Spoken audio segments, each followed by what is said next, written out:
All right, so in this video, we are going to ask, What is love? Baby, don't hurt me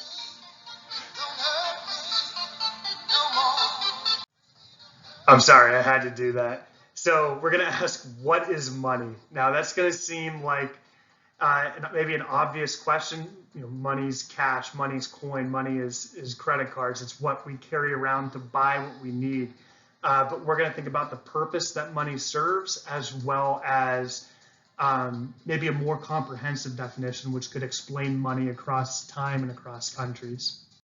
So once you understand what money really is and what gives money value, hopefully you can make better investment decisions going forward. And hopefully you will not mistakenly fall into a gold bug trap that someone who's telling you that, look, we can really improve the state of the world, we can achieve more financial sustainability if we just get off of the fiat currency and get back on the gold standard. So hopefully you'll be aware of what some of the concerns with that would be, as well as the lack of a need for that in our economy, as well as being aware of what the purpose that money serves in the economy, being a goal of this class. So traditionally, money has been defined by its purposes. We can think of four primary purposes of money. That money acts as a medium of exchange, it acts as a store of value, as a unit of account, as a standard of deferred payment. And if anything, any item or any abstract notion that is tractable and tradable counts as or fulfills all of those purposes, then it can be considered money. Now, the way that we can make these purposes more clear is we can think about why they would not be fulfilled under a barter economy. So a barter economy is just strict trade. I'm going to the market, I'm giving you 20 chickens for one cow. And so historically in economics and in other disciplines, this origination of the barter economy and then moving on to a more modern economy with the development of money has been kind of a useful fairy tale to describe and define the purposes of money. But we're going to look later in this video why it may not be as historically accurate, or why there may be other purposes of money. But for now, let's think about what improvements money would offer over a barter economy. So once again, let's assume you're going into town, you raise chickens, you want to buy some cows, you want to buy some milk, you want to buy a sweater, something like that. So you aren't going to bring, it'll be pretty challenging for you to bring 20 chickens, 30 chickens into the market to pay for a cow, let alone if you want to buy anything else.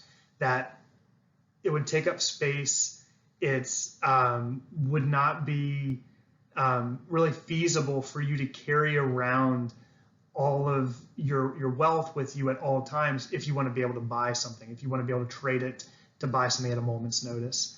That additionally, if anything would happen to your chickens, if they age and the meat is no longer as good, if some of them die of sickness, then all of your wealth is gone. And you no longer have a way of saving your money for the future. If somebody else produces chickens, then your wealth goes down as well, that those chickens don't hold value if somebody else is able to provide them. Similarly, money provides a unit of account that doesn't exist in a barter economy. That, once again, thinking about milk, beef, sweaters, and chicken, you would need some giant table that would tell you what 1 pound of beef is equal to 2 chickens, is equal to 12 eggs, is equal to a third of a sweater, is equal to a cup of milk, whatever. And then you'd have to do the same thing for milk. You would need this giant table that would have many columns and many rows. With money, we could just have a price for everything. And so it would simplify that table. You'd still have to have a lot of columns maybe, but just one row, or a lot of rows, but just one column. Similarly, with the standard of deferred payment, we would not be able to say, look, I'll pay you 20 chickens in 5 years from now, because you may not have those chickens at that point in time. They may not be able to trust you to come through with that payment. And transitioning to a money economy rather than a barter economy would be able to solve many of these limitations. Then when we think about differences in types of money across economies, we can think about a difference between commodity money, fiat money, and fixed exchange rate money. So commodity money is going to be when the value of the money is fixed to an exchange with physical goods such as gold, silver, or even cowrie shells, which were one of the earlier forms of money. Fiat money is what we have in the US and in countries that have full financial flexibility, where the money really has no inherent value. That if the pandemic just would have gone absolutely haywire and our economy would have collapsed, having something as, first of all, having coins, having paper bills isn't going to provide any value for you. It's not going to, having money in your checking account does nothing if no one's willing to accept it. It is just simply, it has value because it's declared legal tender by the government. Fixed exchange rate money is going to be what exists in some other economies in the modern world, where the value of their money depends on the value typically of the US dollar, though of other currencies as well. When we think of differences in the types of money within economies, so now just looking in the US, for example, we can differentiate between different types of money supplies according to how liquid they are. In liquid, we just mean how easily you can access them and spend them. So to think of some extreme versions of liquidity, the cash that you have in your hand, just dollar bills in your hand, extremely liquid. You could walk up to a concession stand at a baseball game, get a Powerade, and part with that. And so you can spend it very easily. You cannot walk up to that concession stand and say, I own a $300,000 house. Are you willing to accept 1/10 of a share of that house for a hot dog? No one would accept that. You have a financial asset, you have wealth, you have money to an extent in that it has value, but it's not liquid in any sense. And so we're going to make just a subtle definition, a subtle distinction here in terms of liquidity to separate the M1 money supply and the M2 money supply. The M1 money supply is going to include highly liquid assets such as coins and currency in circulation, checkable deposits, so your bank accounts that aren't savings, as well as traveler's checks. The M2 money supply is going to include the M1 money supply, but it's also going to include other assets which aren't as liquid. So saving deposits, maybe, which you can't access immediately, or you'd have to pay a fee to be able to pull money from your CDs, certificate of deposits, or money market funds. You'd have to pay a penalty to be able to spend those, and so they are less liquid. So as I was saying, there's a blurry line between the M1 and M2 money supply, because it is just based off of this definition of what is liquid, what can you spend immediately, and really with some savings accounts, for example, with like a bank such as PNC or Huntington, you could probably overdraw your checking account and it would automatically pull from your savings account without any penalty that you would have to pay. So another example would be credit cards. Yes, you can technically buy something with them at a moment's notice, but they're not money because you don't actually have those resources. You have to pay for that with your checking account.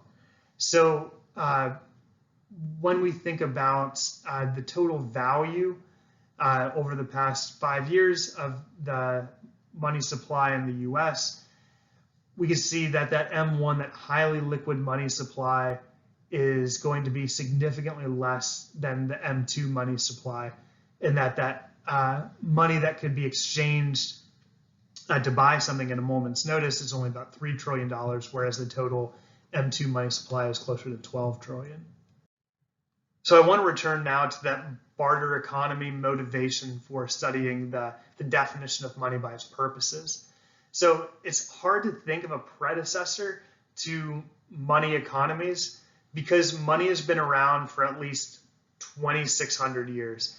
Obviously, nobody watching this video was around for when there weren't money economies, and it's hard to think of examples of societies and cultures that are contemporaneous in any way that don't exist with a money economy. And so the vast majority of introductory economics books, including the one that we use in this class, follow Adam Smith's speculation that barter economies preceded monetized ones. However, there is very little evidence that supports this, and never in a clear, persuasive, chronological manner. So sociologists, historians, economic historians, and anthropologists recognize that barter economy evolving into a monetized economy as being a useful thought experiment. But if the barter economy insufficiencies didn't lead to monetization of those economies, then what did? So I just want to provide a quick thought experiment before I answer that question.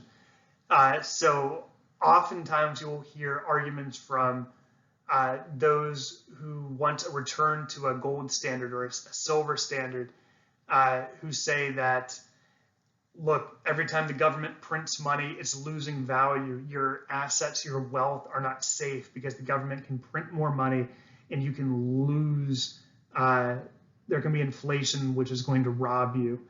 And so I want us to think critically. We're at a liberal arts college after all. Think critically about this argument and think about who benefits from these types of arguments. So their position is that currency or money can lose value with overprinting, but it doesn't matter what we use as money in our economy. Anything can lose value if the supply is going to increase. And so their argument is that because there is a fixed amount of gold and silver, that the wealth of countries, the wealth of individuals should be based on how much of a particular asset they own, or how lucky they are that there's a certain amount of a mineral deposit underneath their soil. So if there was a way to create more silver or more gold, then that argument would fall apart, that they can't lose value because they're overprinted. However, we know that value comes from both supply and demand, and supply can be manipulated, but we also need to consider demand. And when it comes to the demand for money, we need to think about what ensures the demand for the US dollar. I'm actually going to backtrack just a little bit and think about why those who advocate for a return to the gold standard want you to buy gold, want to scare people into thinking that that dollars and checking accounts and savings accounts aren't going to be a good store of your value, that investment in the stock market isn't going to be a good store of your value because the government can just print more money. So if we think of people who actually believe that, or maybe people who advocate that message or advertise that message as probably having gold themselves, then by trying to scare other people into buying more gold, they are increasing the demand for gold, which causes the price of gold to go up, which makes them richer, right? Simple as that. There's a perverse incentive to that argument. So I just wanted to throw that out there. So to articulate the other side of the position of gold bugs, let's just show why, or those who advocate for a return to the gold standard. We can see how in their model, in their reasoning, if we increase the supply of money, so say market for money, we can see how the value of money, the price of money, would decrease. However, if we also increase the demand for money from D0 to D1, then we can see that we could actually maintain the same value, maintain the same price of money at P0. So once again, we return to the question, how do we ensure a value? How do we ensure a demand for money? How do we increase the demand for money? So to answer that question, we're going to now turn to a second definition of money, and we're going to refer to money as twin-topped, or in other words, that which is necessary to pay taxes. So most historical and economic, historical, and anthropological evidence for the history of money traces it back not to barter economies, but to credit economies and to debt. And so David Graeber was actually an anthropologist who passed away, unfortunately, over the summer of 2020, but writes just some great economic books on the first 5,000 years of debt. He's got a good book called Bullshit Jobs, which looks at how our economy has just gotten away from the jobs representing value to just creating jobs to create to pay for manufactured demand for things that we don't really need or want. So we may talk about that more next week. But for now, let's focus on this book, Debt, which looks at the creation of money through credit economies, specifically looking at Native American economies before colonization by Europeans, as well as the creation of money in South Africa and in still colonial but post-chattel slavery Caribbean islands. And so he noted, or it's generally noted, that in South Africa, when colonizers settled there, or we can use some of the post-chattel slavery Caribbean as an example as well, if the colonialists wanted the former slaves or the native people to be able to work for them without physically and unlawfully enslaving them, the only way they could guarantee that they would do that would be to levy them with a tax and to say, you have to pay us a tax for living in this land, for receiving protection that we are providing. And the only money that the only form that we're going to accept that tax payment in is in our own money. And so the only way then for those former slaves or for indigenous people to pay that tax would be working a job for the colonialists. And so this provided a way for the colonialists to ensure that the labor that they require the indigenous people and the former slaves to perform would still be done, while not technically owning them as property or owning them as slaves. So this was a form of just wage slavery. And the type of taxes used to create that demand for money were called hut taxes. And so these taxes are then necessary to create a demand for money, even if we don't need them to pay for government spending.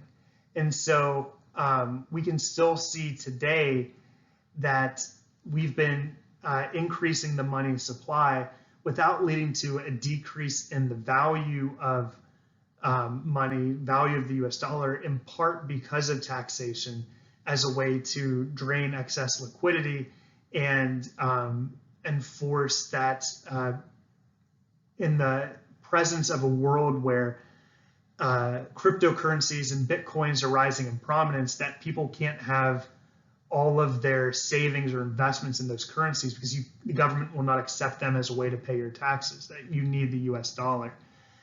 So next week, we're going to look at this possibility that government spending actually predates or precedes collection of tax revenue, that we don't need tax revenue to pay for government spending. However, it's still important to ensure a demand for money.